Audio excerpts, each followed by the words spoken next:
Halo semua, kembali lagi di channel Naik Level. Pada video kali ini saya ingin membahas salah satu saham yang sudah di request ya. Untuk periode minggu ini yang INTP tadi saya sudah bahas, dan pada pagi hari ini Senin ya. Saya belum sempat membuat kemarin hari Minggu, akan saya bahas Harum ya. Ini baru watchlist rencana mau beli. Oke, kita akan langsung aja bahas saham Harum ini akan seperti apa. Ini adalah update untuk kuartal 3 dan ini hari Jumat kemarin. Ya, harganya 1.400 atau naik 1,08% ya. Hari ini tanggal 4 Desember pagi, harusnya saya buat tanggal 3 Desember tapi tidak sempat. Terakhir saya membahas saham Harum itu tanggal 25 April 2023 ya. Nanti kita akan update secara teknikalnya apakah sesuai atau tidak dan arah harga sahamnya akan seperti apa nanti ke depannya. Oke, kita akan bahas dulu price performance seperti biasa. Nah, kalau kita lihat ya, untuk jangka panjang dari 3 sampai 10 tahun itu masih banyak yang floating profit. Namun kalau kita perhatikan, setahun terakhir ini banyak yang floating minus ya, kalau kita lihat dari range waktu ini ya. Kemudian untuk year to date sendiri di tahun 2023 sendiri ini sudah masih negatif 13,58%. Harga tertinggi setahun terakhir ini pernah 1.900, terendahnya di 1.200. Jadi ini masih lebih mendekati harga terendahnya selama setahun terakhir. Nah, kita akan update di video ini ya, Harum. Gambaran umum perusahaan, kemudian kinerjanya secara umum, terus nanti seasonality-nya seperti apa, kemudian bandarmologinya, dan perpindahan sahamnya selama setahun seperti apa, dan tadi saya sudah sebutkan, kita akan bahas technical tanggal 25 April, dan kita akan bahas juga ke depannya akan seperti apa. Oke, Harum Energy ya, ini bergerak di minyak gas dan batu bara, dan akhir-akhir ini dia sudah masuk ke nikel. Ya, ini listing 2010 dengan IPO price-nya 5.200, pernah stock split 1:5, sehingga kalau teman-teman beli pada saat IPO dan tidak di otak-atik sampai saat ini ya, nilai value-nya teman-teman tinggal 74,3%, tidak termasuk dividen. Oke, ini adalah Harum Energy ya. Harum Energy ini ada pertambangan batu bara, ada logistik, kemudian ada penambangan dan pengolahan biji nikel ya. Ini mulai ditingkatkan pengolahan nikelnya, dan ke depan itu akan lebih ke nikel ya. Kalau saya baca-baca itu untuk batu bara itu sudah tidak menjajaki untuk akuisisi tambang baru ya, jadi hanya untuk produksi aja. Kalau saya baca itu cadangannya itu ada 50 juta ton ya, dan produksinya setahun itu 5 juta ton. Jadi kira-kira untuk batu bara mungkin estimasinya 10 tahun lagi habis gitu ya untuk di Harum Energy. Nah, kemudian dia masih selalu ekspansi di nikel nih. Di nikel ini dia punya cadangannya untuk yang saprolite itu 120 juta ton, dan produksinya ini 3 sampai 6 juta ton. Nah, misal aja anggap aja 6 juta ton ya. 6 juta ton, maka nikel ini masih akan bisa bertahan sampai 20 tahun ke depan. Ini hanya untuk yang saprolite. Ya, untuk yang limonite ini ada 90 juta ton dan belum baru akan dimulai produksi ya, masih investasi untuk memproduksi yang limonite ini. Ya, jadi kira-kira ke depan arahnya Harum Energy ini akan beralih ke nikel, teman-teman ya. Ini adalah harga batu bara, masih di sini-sini aja ya, sideways 132,15 poinnya. Jadi ya udah pasti kalau kontribusinya laporan keuangannya Harum itu 13 di tahun 2022 itu 13%-nya tuh dari nikel. Jadi masih didominasi kira-kira 87% ya, 87% itu dari batu bara ya, sehingga kalau ini turun pastinya akan berimpact juga. Nah, ini adalah laporan keuangannya Harum ya, ada penjualan batu bara, ekspor dan lokal, ada sewa alat berat dan jalan pengangkutan juga. Ya, di sini belum tercantum nikel ya, namun di Public Expo sudah disebutkan tahun 2022 itu 13% nikel sudah berkontribusi ke laporan konsolidasi. Ya, sekarang kita akan update untuk kinerjanya secara umum. Ini untuk pendapatannya. Pendapatan ini masih sama dengan video yang sebelumnya ya, karena masih belum ganti tahun. Ya, jangka panjang ini masih naik karena ini memang cyclical semuanya ya sama. Kemudian untuk struktur pendapatannya juga masih sama ya, karena harganya penjualannya naik sehingga beban pokok penjualannya menjadi turun ya. Ini menyebabkan profitnya menjadi naik signifikan. Bagaimana untuk 9 bulan pertama di 2023 ini, kalau kita lihat pendapatannya mulai turun teman-teman ya, 7,1%. Ya pasti penyebabnya ya salah satunya penurunan harga batu bara. Kita lihat beban pokok penjualannya ini turun 31,3% dan secara struktur pendapatannya juga mulai naik ya. Untuk beban pokok penjualan yang dulu 40,1 sekarang sudah mulai di 53,4 ya. Namun bagusnya ini beban usahanya dia bisa menurunkan teman-teman ya. Kemudian untuk laba bersihnya juga sangat dalam sekali ya, turunnya 51% dan secara struktur pendapatan juga turunnya dari 42% sekarang hanya tinggal 22,6%. Ya, jadi kira-kira kalau misalnya harga batu bara masih di kisaran harga saat ini ya profitnya laba bersihnya kira-kira 22,6% dari pendapatan. Kalau turun lagi dia akan turun teman-teman ya.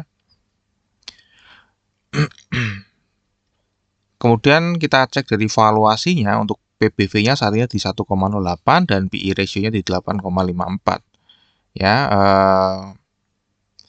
untuk PBV ya 1,08. Oh ini belum saya update ya. Harusnya di sini ya ini masih ya rata-rata lah ya. Dulu mahal ya, sekarang masih 1 di sini ya. Masih di bawah tahun 2022. Untuk PER-nya juga ini tidak kelihatan 8. Ya, ROE-nya saat ini sudah 15,74% ya, dimana di video yang sebelumnya cukup tinggi ya, kalau nggak salah 40 apa 30%. Kita bayarnya di PBV 1,08 dengan sehingga kita mendapat earning yield-nya 14,53%, dimana artinya harga saat ini di 1.400 itu merupakan harga wajar ya, karena harga wajarnya ada di 1.000 sampai 1.500 berdasarkan kondisi perusahaan saat ini ya. Untuk kedepannya seperti apa ya itu beda lagi tergantung banyak faktor ya, faktor batu bara, kemudian faktor nikel dan lain-lain ya. Tapi untuk saat ini harga wajarnya adalah 1.000 sampai 1.500. Kalau teman-teman pengen tahu cara hitungnya, saya sudah kasih link di deskripsi ya. Nah, untuk kesehatan keuangannya seperti apa? Sebenarnya masih oke ya, masih sangat sehat. Di mana quick ratio-nya ini selalu di atas 1, bahkan di atas 2, karena ratio-nya juga sama. Ya, di atas 2, selalu di atas 2 dan tidak memiliki hutang. Ya, jadi secara kesehatan finansial sebenarnya ini oke, teman-teman ya. Untuk dividen ini tidak rutin bagi dividen ya, tidak rutin bagi dividen karena banyak beberapa yang bolong, 15, 16, 17 bolong, 20 bolong ya, dan 2023 ini belum membagikan dividen ya. Jadi ini adalah estimasi ya di video saya yang sebelumnya bahwa kemungkinan akan membagikan dividen 100%. Ternyata enggak, teman-teman ya, hanya naik menjadi 21,4%. Ya, sehingga ini prediksinya salah. Dan untuk 75 ini kan interim ya di sini ya, interim, dan ternyata kemarin waktu RUPS memang tidak diputuskan untuk pembagian dividen tambahan. Jadi 75,1 ini adalah sudah final akhirnya ya. Jadi cuman ini aja yang dibagikan ya, karena memang mereka sedang gencar untuk mengakuisisi nikel untuk keberlangsungan usaha dari Harum sendiri. Nah, untuk 2023 sendiri saya tidak mengestimasi tidak membagikan dividen, tapi saya juga nggak ngerti ya. Jika membagikan pun pasti akan kecil nilainya. Untuk seasonality sendiri kita lihat di sini ya. Dalam setahun ini tipikal saham kalau dalam setahun naik dia pasti naiknya di atas 100% ya. Sementara kalau turun ya turunnya lumayan dalam juga. Di 2023 ini baru turun 13,58% dan di Desember sudah naik 1,08% ya. Kesempatannya 55% ada di Desember. Januari yang cukup menarik. Ya, Januari ini selalu naik ya. Dari sejak 2017 ya. Jadi itu 1 2 3 4 5 6 7 8. Jadi 7 tahun terakhir ini selalu naik di bulan Januari ya. Kalau di Desember ini kemarin hanya 2022 saja yang minus. Ya. Jadi ini cukup menarik nanti di Januari karena 7 tahun terakhir itu naik terus di bulan Januari dan kenaikannya kadang 63%, 25%, 60% cukup tinggi. Ya, di Februari juga chance-nya untuk naik juga sama. Kemudian ada di bulan April ya, meskipun kalau April kalau naik itu tidak pernah di atas double digit. Ya, yang kenaikannya cukup oke itu Januari dan Februari ya. Kalau naik ini chance-nya bisa double digit. Ya. Oke, itu aja untuk seasonality. Kemudian kita cek dari bandarmologinya, ini adalah kepemilikannya dari PT Karunia Bara Perkasa, kemudian Bara Sejahtera Abadi, kemudian ada Rai Antonio Gunara, kemudian untuk masyarakat yang surplus ada 18,607%, saham treasury-nya ini berkurang teman-teman ya. Saham treasury-nya berkurang, kemungkinan dijual ke sini ya teman-teman ya, ke masyarakat. Nah, untuk kepemilikan investor retail di saham Harum ini, kalau kita lihat dari Oktober ke Oktober, turun ya ke 8.700, turun sebanyak 8.705. Jumlah lembar sahamnya pun juga turun, namun rata-rata per sahamnya justru malah naik ya. Jadi value per holdernya ini malah naik teman-teman ya. Artinya apa? Artinya orang-orang yang keluar ini itu adalah orang-orang yang memiliki value per holder sebelumnya itu di bawah rata-rata. Ya, jadi kalau misalnya di bulan Oktober ini rata-ratanya 42. Ini saya pakainya dengan harga saat ini bisa 1.400 teman-teman ya. Rata-rata 42 juta per orang, itu berarti yang keluar selama setahun terakhir itu adalah orang yang value kepemilikan sahamnya di bawah 42 juta. Jadi itu yang keluar sebanyak 8.705 ya. Sehingga yang besar-besar itu tinggal di dalam, average-nya naik. Untuk partisipasi asing di sini tidak terlalu signifikan ya, tidak terlalu signifikan. Jadi kita bisa abaikan saja. Oke, untuk lebih detailnya saham Harum ini kita lihat ya di sini untuk selama setahun terakhir dan perpindahannya kita lihat lokal ID sedang lepas terus ya, sedang lepas terus. Tadi sudah diinfokan juga secara kepemilikan saham investor retail. Jadi kalau ini seperti ini sudah bisa disimpulkan langsung ini akumulasi ya, karena investor retail sedang lepas sahamnya. Ya, nah siapa ini yang membeli teman ya dari investor retail? Yang pertama insurance ya, ini besar, cukup besar ya 2,58%. Kemudian lokal corporate ya, di mana lokal corporate ini adalah pemilik mayoritas stok ya. Pemilik mayoritas stok ini sedang melakukan akumulasi. Ya, jadi sebenarnya oke ya. Pemilik stok terbesarnya sedang melakukan akumulasi. Pemilik terbesar keduanya investor retail lokal sedang melakukan distribusi.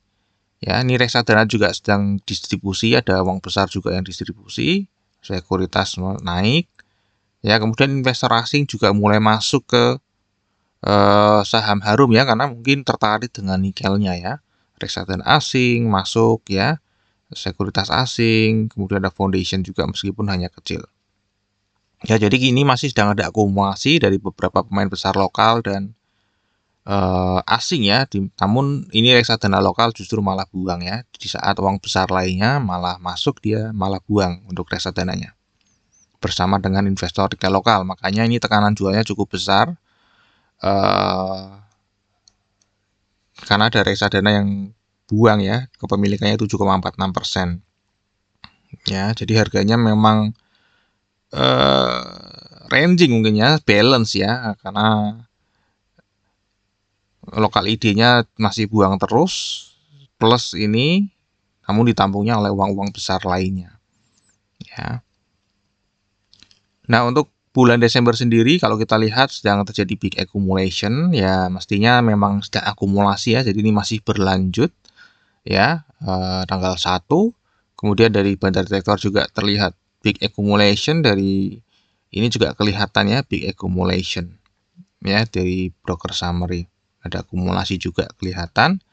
Ini adalah analisa teknikal tanggal 25 April ya, di mana waktu itu saya memprediksi ini masih ada di area ranging ya, ada ranging 1400 sampai 1965, dan tergantung apakah keputusan dividennya seperti apa. Kalau misalnya dividennya membuat besar, kemudian dia akan naik. Namun kalau dividennya ternyata tidak sesuai ekspektasi, dia akan turun ya. Dan ini adalah update-nya ya waktu itu ya. Nah, ternyata ini turun ya, karena turun ke sini 1250, namun dia naik lagi teman-teman ya. Jadi dia turun, tidak sampai ke 1100, dan dia naik lagi ya. Dividennya kan hanya interim itu ya teman-teman ya. Tidak jadi ada tambahan ya, turun kemudian, namun ini naik lagi teman-teman ya. Justru malah habis turun ini malah naik lagi, kemudian dia turun lagi. Jadi ini masih ranging aja ya, karena tadi kalau kita lihat supply dan demand-nya dari kepemilikan saham ya, memang ada uang besar yang sedang akumulasi ya. Kemudian ada uang besar juga yang sedang distribusi ya. Jadi ada reksadana yang sedang distribusi, namun uang-uang besar lainnya, insurance itu juga local corporate membeli. Jadi ini mungkinan akan ranging lagi ya. Jadi prediksi saya karena masih seimbang seperti itu, mungkin dia akan masih ranging ya. Jadi ini masih ada di bawah, harga saat ini adalah masih di bawah area ranging ya. Kalau misalnya dia bisa turun lagi ke 1250, mungkin cukup menarik ya. Dia akan turun ke sini ya. Harapannya reksadananya buru-buru untuk menjual sehingga hajar kiri, harga yang turun ke 1250. Nah, kemudian investor asing atau yang lain mulai cicil di sini ya. Ya, jadi dia akan ranging lagi di sini ya. Mungkin dia akan naik lagi di sini, kemudian turun lagi ya. Nah, kalau misalnya teman-teman trading, mestinya stop loss ya di sini ya. Barangkali ada perubahan, buang barangnya terlalu agresif, nanti harganya akan turun lebih dalam. Namun kalau buangnya masih seperti sekarang, mestinya dia akan tetap ranging antara 1250 sampai 1965. Oke, terakhir risamnya untuk fundamental, kinerja jangka panjangnya naik, kinerja jangka pendeknya turun, valuasi wajar, tidak rutin bagi dividen. Kemudian seasonality untuk potensi naiknya ada di bulan Desember ini, kemudian Januari, Februari, dan April. Yang cukup menarik ada di bulan Januari tadi. Bandarmologi November akumulasi, dari November ke November, Desember juga sedang terlihat sedang akumulasi. Ya, untuk teknikal ini sedang short downtrend di ranging area, sama seperti yang sebelumnya ya. Sedang short downtrend di ranging area, jadi artinya ini sedang ada di area bawah ya. Untuk area rangingnya sedang ada di area bawah, harapannya akan ada pantulan kalau secara teknikal. Oke, itu saja mungkin ya.